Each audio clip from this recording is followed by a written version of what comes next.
Good morning students. 12th class Hindi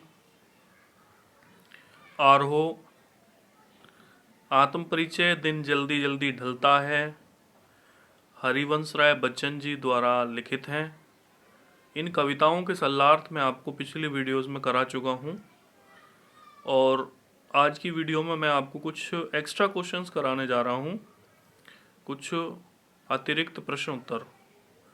तो प्रश्न आपकी स्क्रीन पर आपको नज़र आ रहे हैं।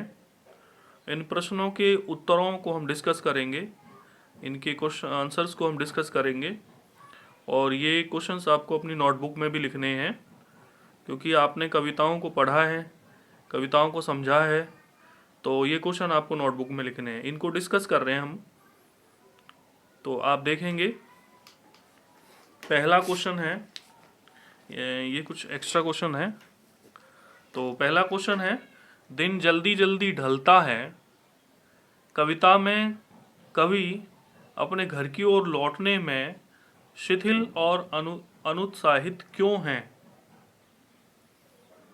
तो मतलब है कि जो दिन जल्दी जल्दी ढलता है कविता है, इसमें कवि अपने घर की तरफ लौटने में कमजोरी क्यों महसूस करता है। तो इसका उत्तर बनेगा, दिन जल्दी जल्दी ढलने पर वह जब घर की ओर कदम बढ़ाता है तो उसे यह देखकर सुखद अनुभूति होती है कि अपने अपने प्रतीक्षारत प्रियजनों से मिलने के लिए व्याकुल जीव थकावट के बावजूद कितनी फुर्ती से घर की ओर जा रहा है। उसके मन में विचार उठता है कि उसकी प्रतीक्षा तो कोई नहीं करता, उसके लिए तो कोई व्याकुल नहीं होता। इस विचार के मन में आते ही उसकी गति कमजोर हो जाती है और वह धीरे धीरे कदम बढ़ाते हुए अपने घर की ओर अग्रसर होता है। ठीक है, आपको समझ आ गया कि उसकी प्रतीक्षा में कोई नहीं है। बाकी जीव जो, जैसे अगर पक्षी की बात करें तो पक्षी अपने घोंसलों की तरफ तेजी से उड़कर जाते हैं क्योंकि चिड़िया के जो बच्चे हैं वो प्रतीक्षा में, वो इंतज़ार कर रहे हैं कि चिड़िया उनके लिए दाना लेकर जा रही है, उनकी माँ उनके लिए चिड़िया जो है वो दाना लेकर जा रही है, इसलिए इंतज़ार में है। लेकिन कवि कहता है कि कवि की प्रतीक्षा तो कोई कर ही नहीं रहा, इसलिए उनके जो कदम हैं वो कमज़ोर पड़ जाते हैं, उनका उत्साह जो है वो कमज़ोर पड़ जाता है। दूसरा क्वेश्चन है, दिन जल्दी जल्दी ढलता है, मैं पक्षी तो लौटने को विकल हैं पर कवि में उत्साह नहीं है, ऐसा क्यों। इसका भी उत्तर यही बनता है। कैसे? दिन जल्दी जल्दी ढलता है, मैं पक्षियों को घोंसले में उनकी प्रतीक्षा करते अपने बच्चों का स्मरण होने के कारण वे अपने घोंसलों में पहुंचने के लिए व्याकुल हैं। इसके विपरीत कवि के घर पर उसकी प्रतीक्षा करने वाला कोई नहीं है, उससे मिलने के लिए ना कोई व्याकुल है और ना ही कोई बेचैन है, इसलिए वो किसके लिए शीघ्रता करे, किसके लिए जल्दी करे। अतः जो पक्षी लौटने के लिए व्याकुल हैं क्योंकि उनकी प्रतीक्षा में कोई है, और कवि उत्साहित नहीं है क्योंकि उसकी प्रतीक्षा में कोई नहीं है। तीसरा क्वेश्चन देखेंगे आप। दो क्वेश्चंस आपके हो चुके हैं, तीसरा क्वेश्चन देखिए। आज से स्पष्ट कीजिए, मैं और जग और कहाँ का नाता। मैं और जग और कहाँ का नाता, इस पंक्ति से कवि कहना चाहता है कि संसार से उसका संबंध बहुत पुराना है, चिरस्थायी है। संपूर्ण विश्व भौतिकतावादी मानसिकता से ग्रसित है, जबकि उसे यह वैभव और समृद्धि तुच्छ लगती है। जो संसार की धन संपत्ति है वो कवि को बेकार लगती है, तुच्छ लगती है, छोटी लगती है। इन्हीं वैचारिक भिन्नताओं के कारण उसे लगता है कि इस जग में और उसमें कोई साम्य नहीं, दोनों एक दूसरे से भिन्न है। समझ आ गई बात? क्योंकि संसार में तो धन संपत्ति की तरफ ध्यान दिया जाता है और कवि धन संपत्ति को तुच्छ मानता है। फोर्थ क्वेश्चन देखेंगे आप, चौथा। आत्म परिचय में कवि के कथन शीतल वाणी में आग लिए फिरताओं का विरोधाभास। हमने कविताओं में भी स्पष्ट किया था कि इन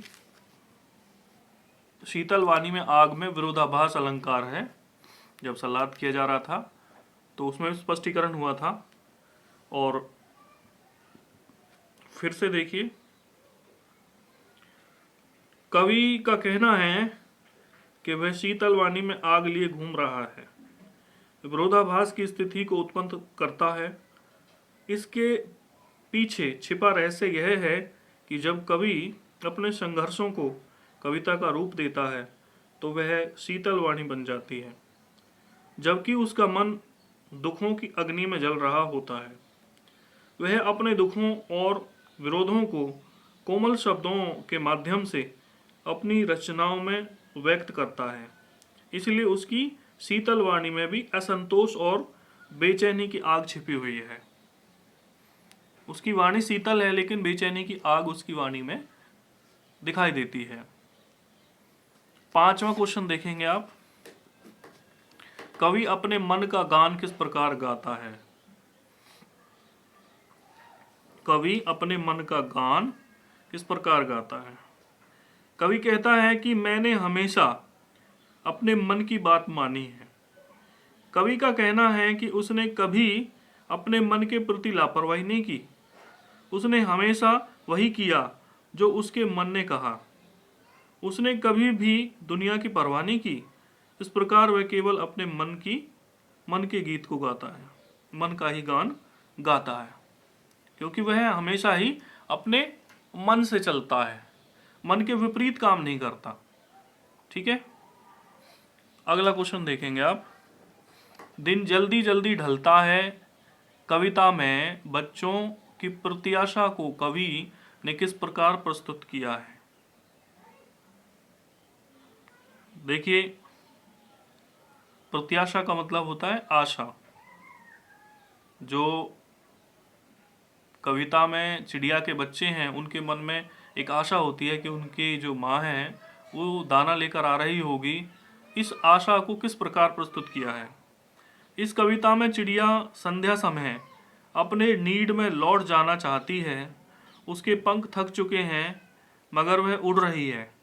जैसे ही उसे यह ध्यान आता है कि उसके नन्हे बच्चे नीडों से झांक रहे होंगे तो चिड़िया के पंखों में थकान की जगह तेजी आ जाती है और वह और अधिक तीव्र गति से उड़ने लगती है। वह चाहती है कि अपने बच्चों की इच्छा को पूरा करूं, उनके मुंह में दाना डालूं, उन्हें स्नेह से अपने पंखों में छिपा लूं। अर्थात कवि बच्चों की प्रत्याशा को जीवन की गति और आशा की किरण मानता है। ठीक है, सातवां क्वेश्चन देखिएगा। जग जीवन का भार लिए फिरने का क्या आशय है? स्पष्ट करना है। जग जीवन का भार लिए फिरने का आशय स्पष्ट कीजिए। चिंतनशील व्यक्ति अपने तक ही सीमित नहीं रहता। कवि तो स्वतंत्र चेतना का व्यक्ति होता है। वह संसार की सोचता है। संसार में अभाव है, पीड़ा है, छल कपट है, नित्य नूतन समस्याएं हैं। कविगण उनके कारण एवं निदान के विषय में चिंतन करते रहते हैं। सब समस्याओं का समाधान प्रस्तुत करना तो उनके वश में नहीं होता, लेकिन वे अपने साहित्य में कोई महत्वपूर्ण समस्या उठाते हैं और फिर उसके निराकरण के लिए संसार को एक रास्ता भी दिखाते हैं। इसी कारण कवि यह कहता है कि मैं संसार का भार अपने कंधों पर लिए फिरता हूं। ठीक है, आठवां क्वेश्चन देखिएगा। नादान वही है हाय जहां पर दाना। आत्म परिचय कविता में बच्चन जी के इस कथन का कारण और आज से स्पष्ट कीजिए। आप देखिए इसका उत्तर कैसे आपको लिखना है। दाना का अर्थ होता है बुद्धिमान यानी जानकार व्यक्ति। कवि कहता है कि संसार में समझदार और नासमझ दोनों तरह के लोग रहते हैं। जो प्रत्येक कार्य सोच समझकर करते हैं वे दाना कहलाते हैं, और जो बिना सोचे समझे कार्य करते हैं वे नादान कहलाते हैं। कवि ने दोनों का अंतर बताया है। तो नादान कौन है? जो बिना सोचे समझे काम करता है। और दाना कौन है? जो सोच समझ करके, जो समझदारी से काम करते हैं। तो कवि ने इसमें दोनों का अंतर स्पष्ट किया है। तो ये कुछ एक्स्ट्रा क्वेश्चंस हैं जो आपको कॉपी में करने हैं, जिनके ऊपर डिस्कस हुआ है। आप से उम्मीद करते हैं कि आपको ये समझ आए होंगे और अपनी कॉपी में करेंगे। धन्यवाद।